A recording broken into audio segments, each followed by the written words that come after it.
Novel বঁটা বিজয়ী অমৰ্ত্য সেনৰ দ্বাৰা লিখিত দ্য আৰ্গুমেণ্টেটিভ ইণ্ডিয়ান নামৰ কিতাপখনত উল্লেখ কৰিছে যে ভাৰতৰ ইতিহাসত তৰ্কমূলক পৰম্পৰা অতীজৰে পৰা নিহিত হৈ আছে। আমি অতীজৰে পৰা যুক্তিতৰ্ক আৰু আলোচনাৰ বাতাবৰণ কেৱল সহ্য কৰাই নহয়, উদযাপনো কৰি আহিছোঁ।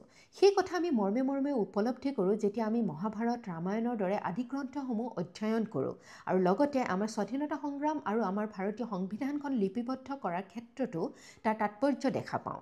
আৰু সেইবাবে টাই আহোম ছাত্ৰ সমাজৰ উদ্যোগত গুৱাহাটী বিশ্ববিদ্যালয়ত অনুষ্ঠিত উত্তৰ পূৰ্বাঞ্চল ভিত্তিক তৰ্ক প্ৰতিযোগিতাৰ পুৰস্কাৰ বিতৰণী আৰু মুকলি সভা অনুষ্ঠানত যোৱাকালি মই বিশিষ্ট অতিথি হিচাপে উপস্থিত থাকিব পাই বৰ কৃতজ্ঞ অনুভৱ কৰিছোঁ।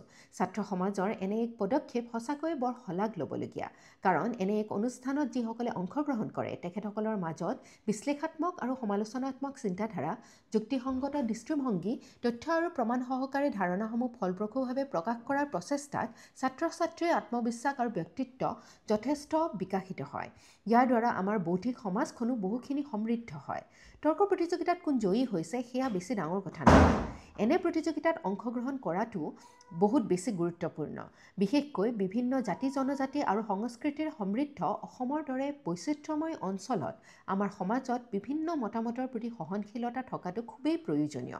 সেইবাবে এনে এক অনুষ্ঠান ইমান সুচাৰুৰূপে আয়োজন কৰা আৰু পৰিচালনা কৰাৰ বাবে আৰু মোক এনে এক সুন্দৰ অনুষ্ঠানলৈ নিমন্ত্ৰণ কৰাৰ বাবে টাই আহোম ছাত্ৰ সমাজৰ সকলো বিষয়ববীয়া আৰু বিশেষকৈ সভাপতি মধুমিতা বৰুৱা আৰু সম্পাদক মিল্টন বুঢ়াগোহাঁইক লৈ মই আন্তৰিক কৃতজ্ঞতা অৰ্পণ কৰিছোঁ।